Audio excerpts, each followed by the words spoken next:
All right, folks, thanks for joining us. This session has the speakers, the Ag Issues team from the Riverton High School FFA chapter, and then they also have a couple of these girls are going to give prepared speeches. They have their time left over during this session. So thanks for joining us, and feel free to give them feedback when they're all done. Hi, so just a preface, so the Ag Issues contest is set up by the state FFA, where teams have to pick an issue in agriculture today, and they have to talk both sides of it and not come to a conclusion on the issue. And so each of our girls are playing a character or a real person, and so they're going to introduce themselves as their character. So one of them says, "Hi, I'm Bobby Toman," don't be caught off guard. Hello everyone, I'm Drew Barrymore and welcome to the Drew Barrymore Show. Thank you all for coming to our informal Q&A surrounding the mandatory electronic ear tag policy on bison and cattle brought from the USDA. As you know, Wyoming Senator Steinmetz has sponsored Senate Bill 64 in opposition to mandatory ear tags. Here with us today we have Senator Steinmetz, sponsor of the bill, U.S. Congresswoman Hageman, and USDA Representative Dr. Donna Lawley. We are so grateful to have all of you here today. First, let's hear from our USDA representative about the initial policy. Hello, my name is Dr. Donna Lawley, and I am the Associate Administrator of the USDA Animal Plant Health Inspection Services. The final rule will require ear tags that are both visually and electronically readable for interstate movement of certain bison and cattle. This is important because the electronic identification for the movement of livestock is crucial to protect animals as they are transported. Senator Steinmetz, can you tell us about the bill proposed? Hello, I am Senator Steinmetz. I am the sponsor of Wyoming Senate Bill 64, which states that Wyoming opposes mandatory electronic ID tags in livestock. One of the biggest reasons I chose to sponsor this bill is because I, along with many other legislators, believe that the USDA is overstepping a boundary. The decision of what identification methods Wyoming livestock producers use should be their decision to make, not the government's.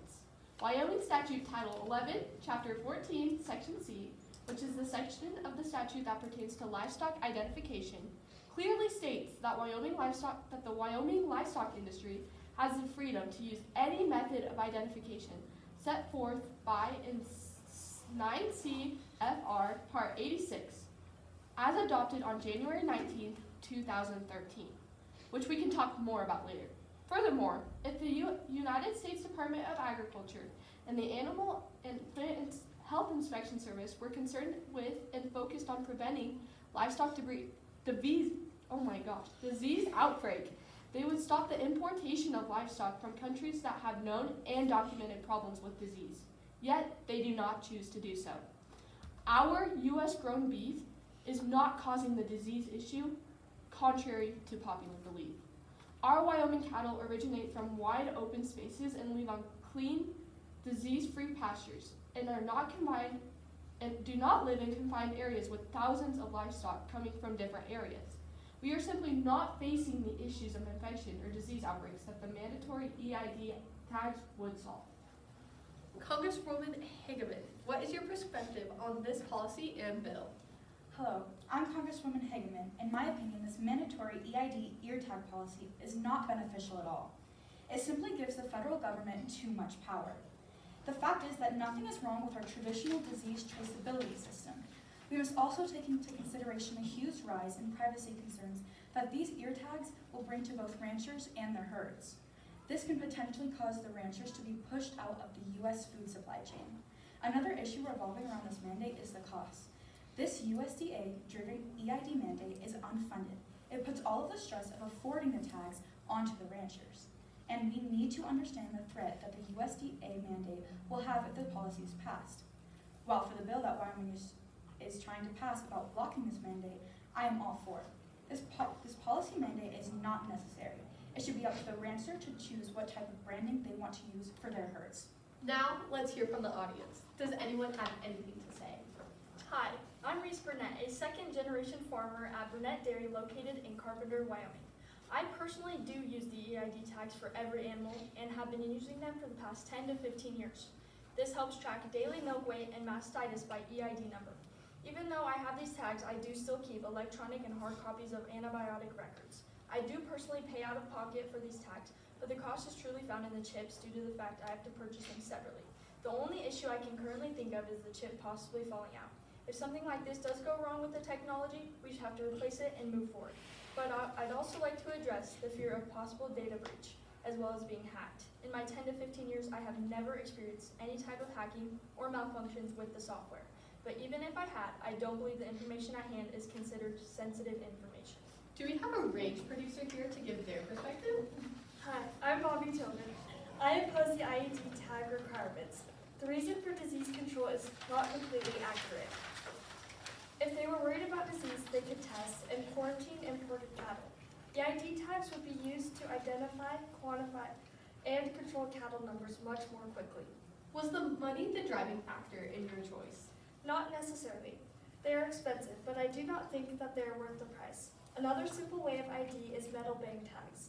If my cow happens to lose a tag and I couldn't identify them, I'd be able to use the bang tag for identification.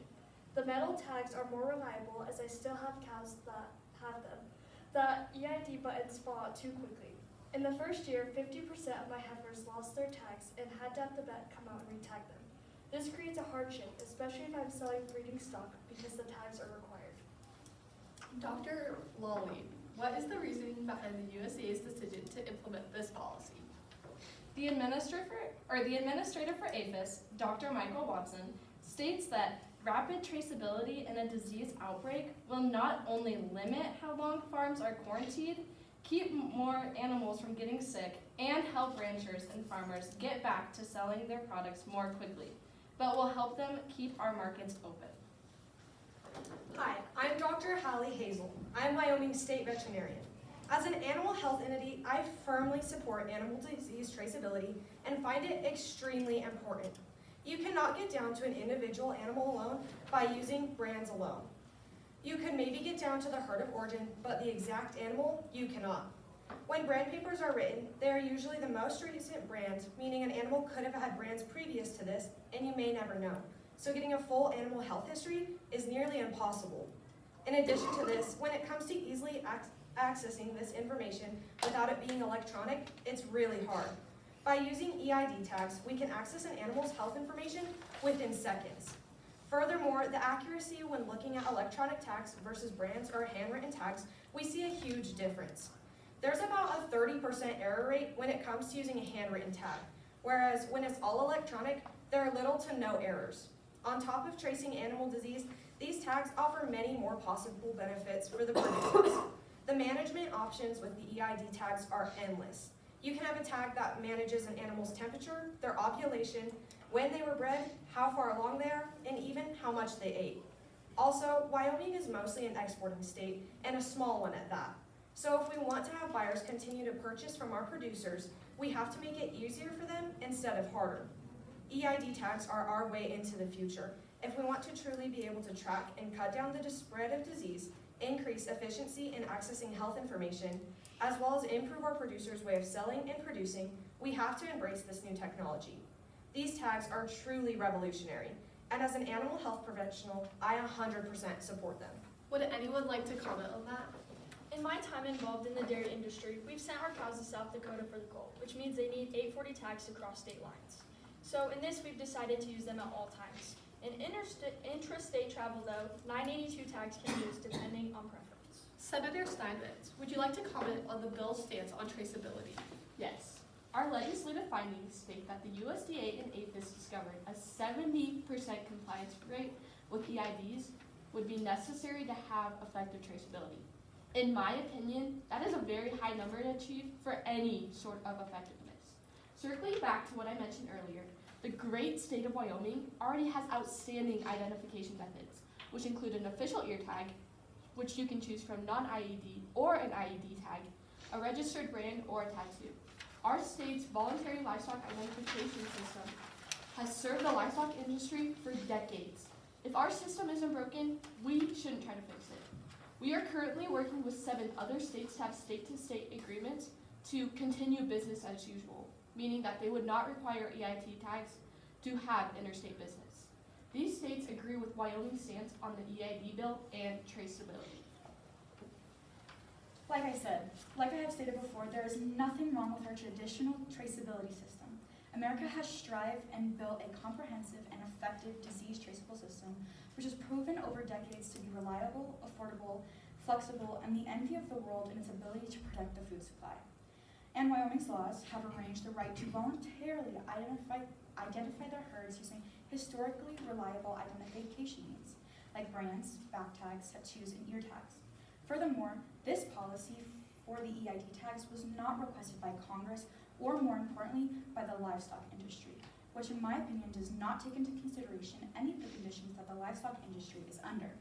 And finally, the USDA rule does not enhance disease traceability, but does allow for tracking of an animal's life history and location, going far beyond disease tracing at a cost which will seriously affect producers and require spending millions of tax dollars when we're pushing to reduce government spending. Why do current systems vary so much between range beef and dairy operations? When we look into the different systems and compare dairy versus beef, there are some differences. However, these differences are due to what the producers are looking to know and have information on, rather than the tags themselves. The tags for dairy and beef cattle are the same and have the same opportunity to be utilized the same if the producer chooses to do so. When we look at the dairy operations, we can see that these producers use the tags to track their cows daily. They look to track things such as milk production, and each cow is scanned every day. In contrast to that, when we look at beef cattle operations, which only track their cattle every so often, these producers use them to look more closely at if an animal has been sick, if they're pregnant, or if they've calved. Most of these producers don't go out in the field every day to check these animals as often as dairy producers. So yes, when we look at the systems of dairy and beef operations, they do look significantly different, but it is solely based on what each producer feels they need to track and what their goals are. Dairy operations and range beef are different. The dairy operations track their cattle daily, when beef operations do not need to collect the data as often. EIDs are more useful in the dairy industry to keep track of data daily. The beef industry does not have this need. I do agree that the dairy operation and range beef are different, but as we see, dairy cattle are being used routinely over time for their product while reproducing routinely as well for 4 to 10 years depending on the producer. Therefore, if the producer used EID tags like myself, milk statistics can be tracked from cow to cow as well as notifying of mastitis, while range beef have to be fed to make market weight. For grass-fed cattle is when they're between 18 and 20 months old for their resources. So in this situation, the tag can be beneficial for tracking weight. That is all we have time for today. Any further questions can be sent through Senator Steinman's office in Cheyenne. The State Livestock Committee is scheduled to meet next week, where a vote will be taken about the continuance of this bill. Thank you for joining us.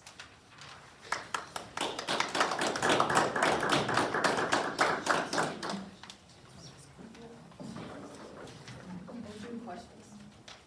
They'll try to answer your questions. Are there any? If there's any questions, we can take them now. Or suggestions. Yeah. Feedback. Anything. Are there any proposed state or federal funding for the EID tax? No. So I can answer that. So there's not necessarily funding, and I don't remember the exact number, but going on to state, I hopefully will have that memorized. So each state is issued a certain number of tags, and the state vet's office and then prioritize giving them to producers. But we produce a lot more because we're an exporting state. We produce a lot more cattle than we get tags. So there are some tags that the state vet's office does give out for free for some producers, but we don't have enough of them to cover that. So we do have producers that still, if they're going to use these tags, have to purchase them. The numbers are very disproportionate in the terms of amount of tags we receive and the amount of producers that we have in the state. For Wyoming, they were allocated 117,000 tags last year from the USDA, but the state vet's office in Wyoming vaccinated 152,000 head for brucellosis, so that's a pretty big difference. I'm sorry. Getting over being sick. What made you guys decide to pick this topic? I can answer that question. So we were researching topics, and we had a couple different ones in mind. One was about the tribal land, and then that bill got resolved. So we just started looking at different topics, and we saw that the IED tags were a prominent one, And I feel like we all kind of thought strongly about mandating. When you hear the word mandate, your brain automatically goes, what the heck is this about? So we decided to look more into it. Then we reached out to our legislators, including Senator Steinmetz. We actually had a Zoom with her. Senator Brennan, she's out of Laramie County. We also had a Zoom with her, and we are in contact with different legislators. And I think we learn more about it every single day, and it keeps our interest going about the topic. It's been a really great topic, and I know personally we've learned a lot, but it's been really cool to kind of see both sides of it, because you go and talk to Senator Steinmetz, who is very, very passionate about the Wyoming bill and blocking this mandate on tags. And then me and Austin got the opportunity to Zoom with Haley Hazel, who's the state vet, and also her assistant, Tekla Webb, and we got to talk to both of them. And they also have a whole different view of it as someone who's a health professional, seeing why these tags are so beneficial. So there's a lot of different sides that you can see in this topic. Did any of you have a specifically strong opinion one way and it's kind of leaned the other way, or vice versa? As someone who does do stuff with cattle on a daily basis, going into this topic, I was kind of like, oh, I'm on the opposing side. I have to support this. But after hearing about it from the state vet's office, I still won't necessarily say I'm 100% for the tags, but it's made it so much better to see the side of why these tags can be so much more beneficial than what we just look at. And as someone, I kind of didn't have a certain opinion either way, because I didn't know enough about it, because I don't work with cattle. I don't have that experience. And then through the various Zooms and different research we've done, it's definitely opened my eyes to this possibility. And like Danny said, I think we all can see both sides and understand where everyone is coming from, and then we all have our own opinions based off of that.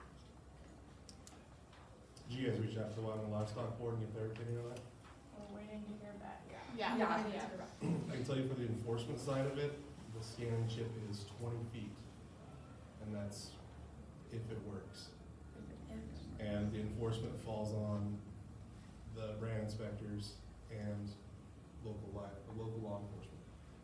That's definitely a factor, is that the government can mandate all that they want, but at the end of the day, they're not going to be the ones going into these range productions and making sure that they are doing what they're supposed to.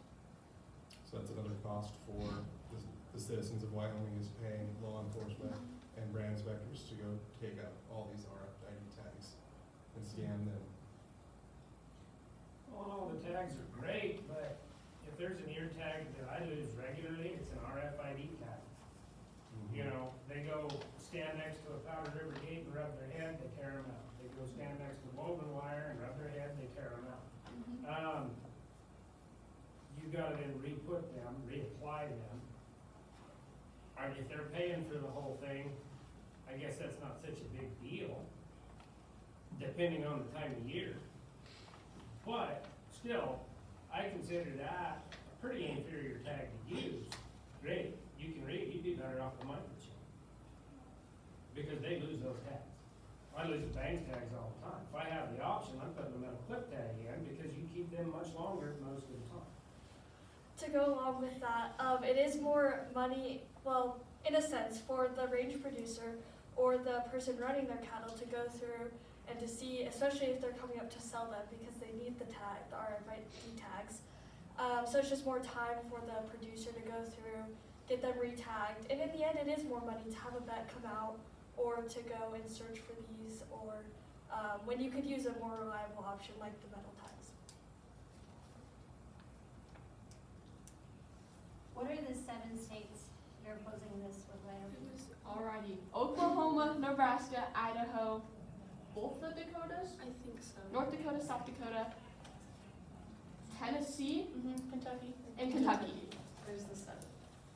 Maybe Montana's in there too. When we talked with Senator Steinmetz, she said that she hopes that more states will join, and she's still waiting to hear back from the rest of the states. But she hopes by Wyoming taking this stance and then the 7 other states joining Wyoming, that this can become a nationwide thing where these states can really stand up for what they believe in. And Senator Steinmetz told us that when you get enough states opposing a policy like this, hopefully that will make the USDA and make APHIS take a step back and say, is this really what's best for our country, as all these other states are opposing our policy. And then hopefully by all these states taking a stand, they can revoke that policy. And I personally think that the state-to-state agreements are awesome. Senator Steinmetz talked to us. She said that there's a loophole somewhere that if you have a state-to-state agreement, policies and rules that the USDA makes don't have to apply to that. So we will continue business as usual if those 7 states, if we pass our bill and if the 7 states pass their bill, we will continue business as usual. We do not require the EID tags, and we do not require all that encompass that. Yes. So since this proposed rule was announced, we have a new administration and a new Secretary of Agriculture. What effects that going to have? I think when we talked with Senator Steinmetz, she said that she hoped with the new administration and the new people in charge that this also would be under revision and under reflection by the government. And so I think we're kind of hoping to see with this new administration just some steps taken. And maybe, I think her hope is that the new Secretary of Agriculture, the new administration, oh my gosh, I'm sorry, I'm tumbling over my words, that they almost go back to it and then revoke it under a new set of eyes. So I think that is their hope, but nothing is set in stone yet. I mean, the new administration's been in office for what, 2 weeks? Like they can't, change doesn't happen like that. They're also looking at bigger, like the new administration is looking at bigger issues that, I mean, while I do believe that this mandation is a big issue, it's not the most prominent issue facing the United States at this moment. And so I don't think it's very high on their priority list. But hopefully they will visit it, and either Congress will make a decision about revoking the rule, or however that process works. Hopefully we will see that take place in the next 4 years. Good job, girls. Thank you. Thank you guys. They do have 2 speakers, so if you're interested, they'll get themselves resent. Could you guys post for me for the newspaper? Oh, yeah. That's going in your portfolio. Which newspaper? The Ranger. Ranger, yeah, that's going in your Oh, portfolio. I was like, And do you guys have a handout I can have too? Not yet. We have, They could probably provide something for you. Yeah. All right, 1, 2, 3. Cool, thank you. We have a script. well, when is this going in the paper? This weekend. Did you what's your email? I can email you something. Yeah, photo@wildtoday.com.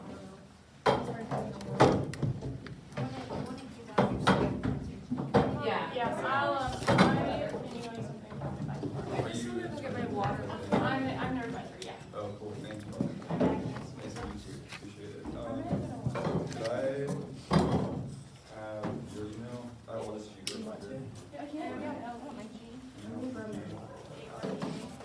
And just make sure you stand kind of in front there so we can get you, I mean, you can go and move. Side to side, just not. Cool, I'll shoot you How one, far thank I you. just had a little panic attack that I didn't actually see, but I did. Hold on, I gotta record you too. You're good. Sorry. You can introduce yourself first if you want.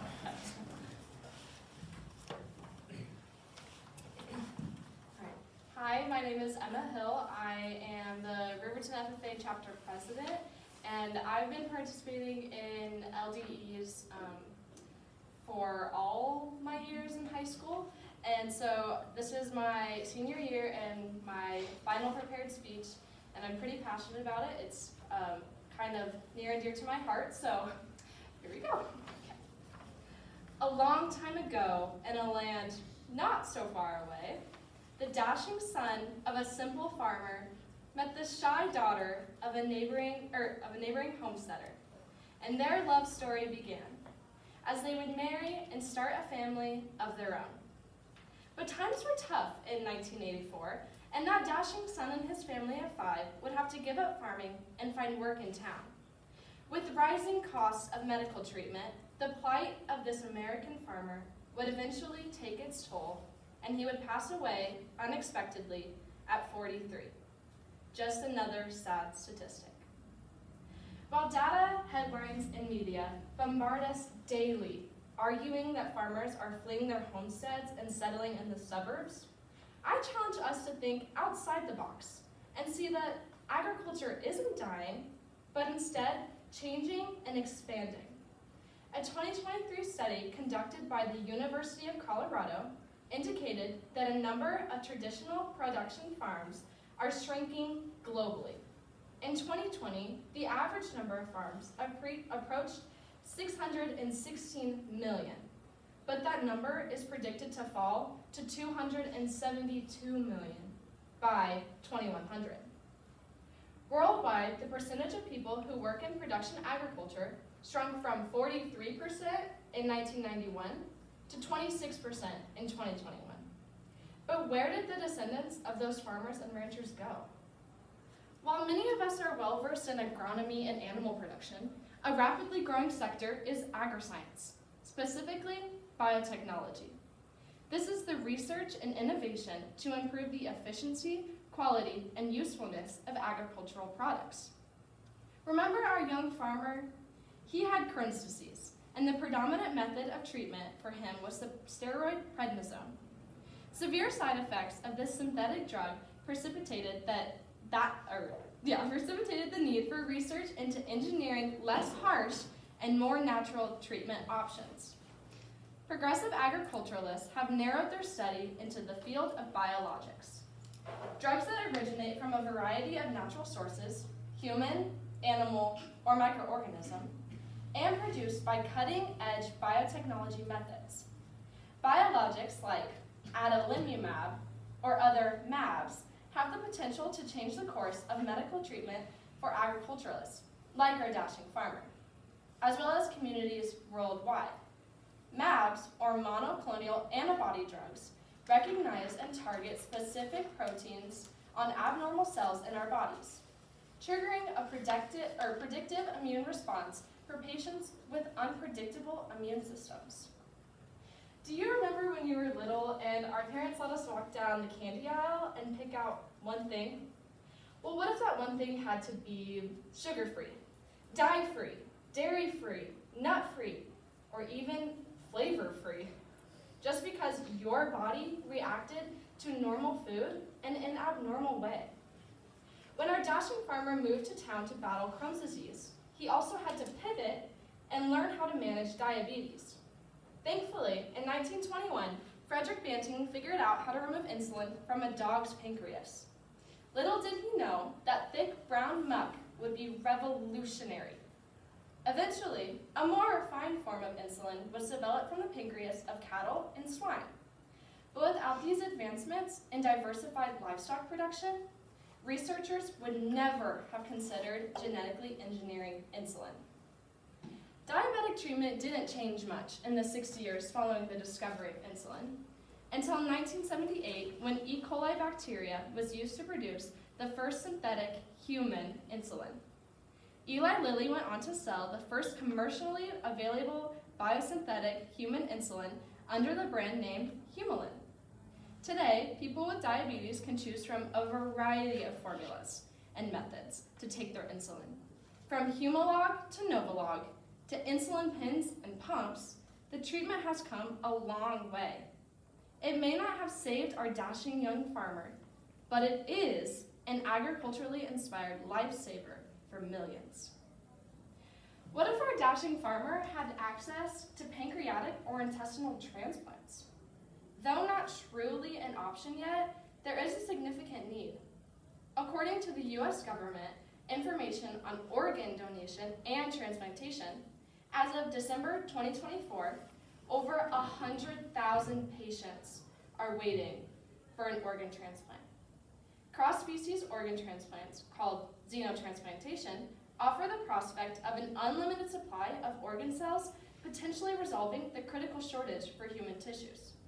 This biotech advancement addresses the short supply of life-saving transplant organs.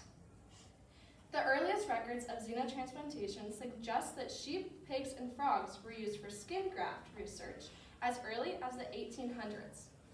While it may seem logical that our genetic cousins, the primates, would lead toward the most successful transplants, those studies have never proven successful. Instead, current research indicates the most promising transplant studies involve genetically engineered swine.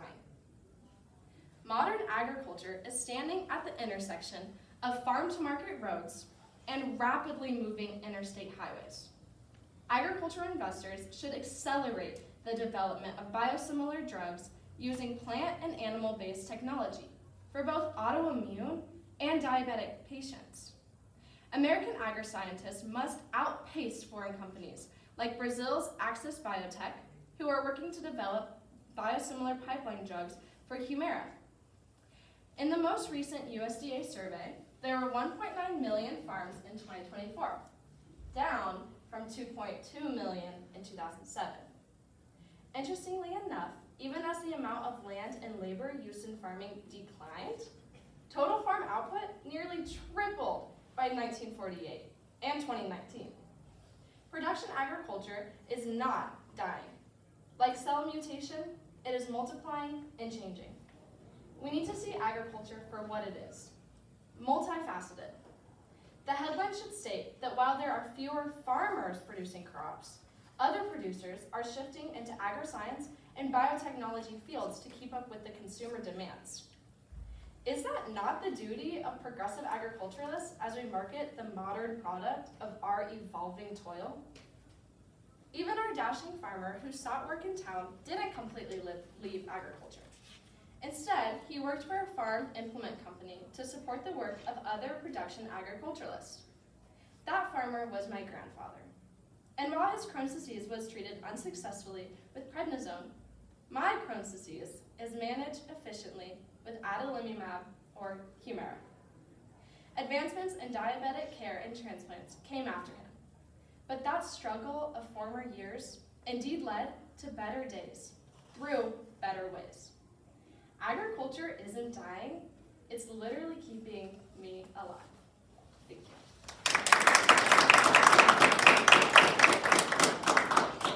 Do we have any questions?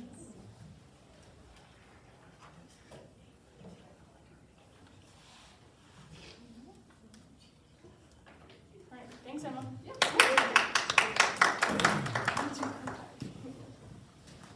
Of course you're okay. I'm Danny Santee. I'm a junior this year. I've also been competing in prepared speech since my freshman year when I competed in Creed. So this is my third time speaking and my second prepared speech. The sun looks down over what was once a prospering family farm, but is now a Target parking lot. The heat waves roll over sprawling cities, expansive highways, and fume-filled industrial complexes. Mining sites that were once lush fields meet suburbs built on a forest graveyard.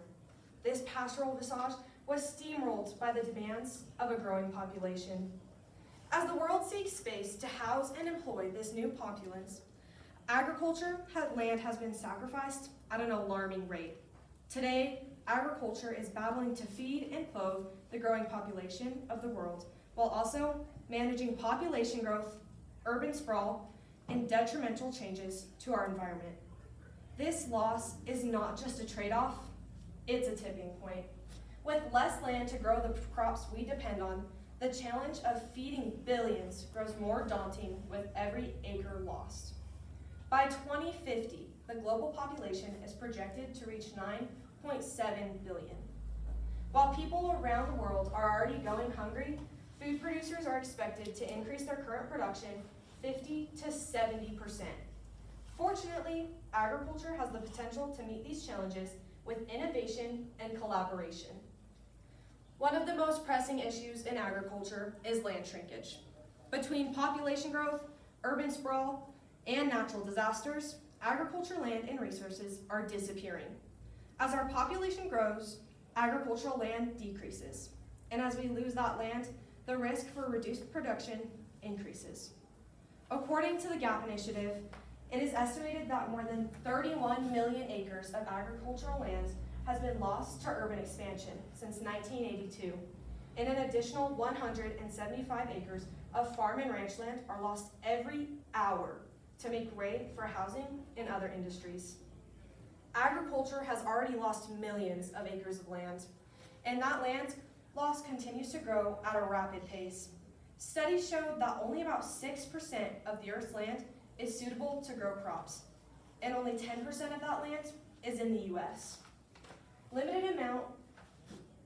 limited amount of land that is suitable for crop production, every acre counts.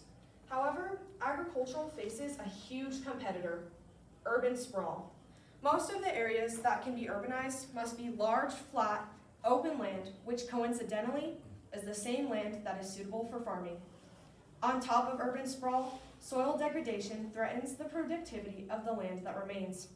Climate change impacts are worsening land loss through soil degradation and rising water levels. The soil's ability to store carbon decreases. According to a 2018 UN report, deforestation alone contributed to about 10% of all human-induced greenhouse gas emissions. This results in increased temperatures, which lead to extreme weather events such as longer and more intense droughts, heavier rainfall leading to floods and landslides, and more frequent and intense tropical storms. The consequence is a reduced crop yield due to soil erosion, destroyed agricultural land and infrastructure, and damage to crops. These events are compounded by the increasing need to not only feed, but also house the growing population. Luckily, farmers do have a few ways that we're able to combat this. Crop rotation improves crop yields and the workability of the soil. In addition to this, cover crops increase soil organic matter and improve soil fertility by capturing excess nutrients after a crop is harvested. With the population growing and our agricultural resources declining, one question is raised. How are we supposed to feed the future? Population growth and land loss. These are two challenges that while we can't stop them, we can combat them. Agriculture has grown and become more sophisticated in many ways, from huge technological advancements to producing more with less. To feed the nation in 2050, we will need to produce 1 billion tons more grain and over 200 million tons more meat every year. In order to produce enough food to feed the country, we are going to need to adapt and utilize resources that we do have left. While we can't grow out, we can grow up. Vertical farming allows for a higher crop yield while taking up less space. While more tropical, warmer regions can produce all year long, colder regions like Wyoming don't have this luxury. With typical in-the-field farming, production can often be delayed or cut short due to extreme weather. And in regions with harsh winters, that can make or break production. However, with vertical farming, weather is no threat. Vertical farms provide a year-round production and enable seasonal foods all year round. The typical hydroponic system of vertical farms allows for optimal growth of crops in any location. This allows for crops to be produced in urbanized areas. It utilizes and maximizes food production per square foot. Hydroponics also use water-based solutions rather than needing soils. They are energy efficient, water conservative, and use fewer pesticides. In addition to vertical farming, another way to increase food supply is precision agriculture. According to the GAO, precision agriculture involving collecting, analyzing, and taking actions based on data. It can help agriculture sector meet an increasing demand for food products while also helping farmers improve efficiencies such as through reduced input costs. On top of this, precision agriculture allows for increased profit and benefits the environment. As agriculturalists are challenged with increasing food in spite of decreasing resources, modern technologies are becoming the foundation of meeting our current and future needs. Population growth demands an increase in food production. Hydroponics responds by growing fruits and vegetables with air and water in urban areas. Soil erosion destroys the structure of previously fruitful fields. Crop rotation and ground cover pack it back down. Not only does modern agriculture work harder to produce more with less, but agriculturalists strive to repair and protect the land for future generations. In a time of constant change, agriculture has armed itself with innovation in order to tackle one of our greatest challenges, feeding the future. Thank you.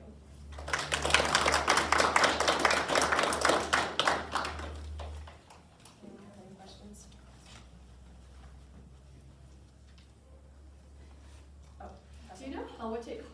to run a vertical farm year-round? Or do you have an estimate? I don't have an estimate right now, but I can It's a look good into that. question. It's a really good question, but she's not gonna answer. I said that one time. Are there other, oh, go ahead, Chance. I was gonna ask, do you think genetically modified crops will have a bigger role in the future or a lesser role in the future? I think it depends on where we're looking at, because when we look into the vertical farming, part of that is fewer pesticides, so I think that we can see possible a decrease, but also depending on if they're gonna produce more at a faster rate, we could see an increase with those, but I'm not 100%. That's another good question. We're preparing you. Guys, I said that one time. Do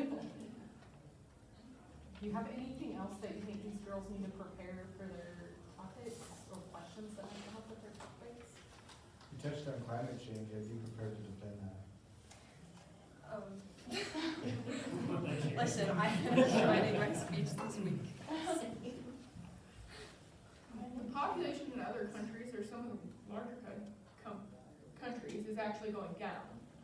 So I would maybe look into the effects of trade and that kind of stuff. Yeah. How that will affect. One problem that we're also facing is some of our trade is decreasing due to multiple different factors. And part of the reason that the population are dropping in those other countries is because a lot of those people are coming to the US, which adds another need for us to house more people and feed more people. And actually, when you look into it, California is getting a lot more people who are immigrating into it and moving into California. And California is one of our biggest producers in the US. And so with them having to take care of more people there and house more people there, it's dropping, so. Does vertical farming differ from state to state, or is it pretty consistent? It's pretty consistent state to state, just because like I said, most vertical farms have a hydroponic system. There are a few different systems. You can have aeroponics, aquaponics, hydroponics. There's a lot of different systems that you can use, but all of those systems are pretty consistent throughout all of the different states. Wyoming has, I know, at least 2 vertical farm places. We have one in Laramie and one in Jackson. And for the most part, they use hydroponics. And that's what's used in most places, is because you don't have to have soil and it's a water-based solution. And so it's something that we have a lot of resources in. And the way that it is, the hydroponic systems allow us to grow even more because they're stacked so much. Where, like, if you compare it to aquaponics, you have to have big fish tanks and stuff like that. So they're pretty consistent state to state. That's it. Sorry, another question for you. Do you know if vertical farms can recycle and reuse their water, or is it just like a one-time through and done? I'm pretty sure they can recycle and reuse their water, but I'll have to look more into that. Thank you.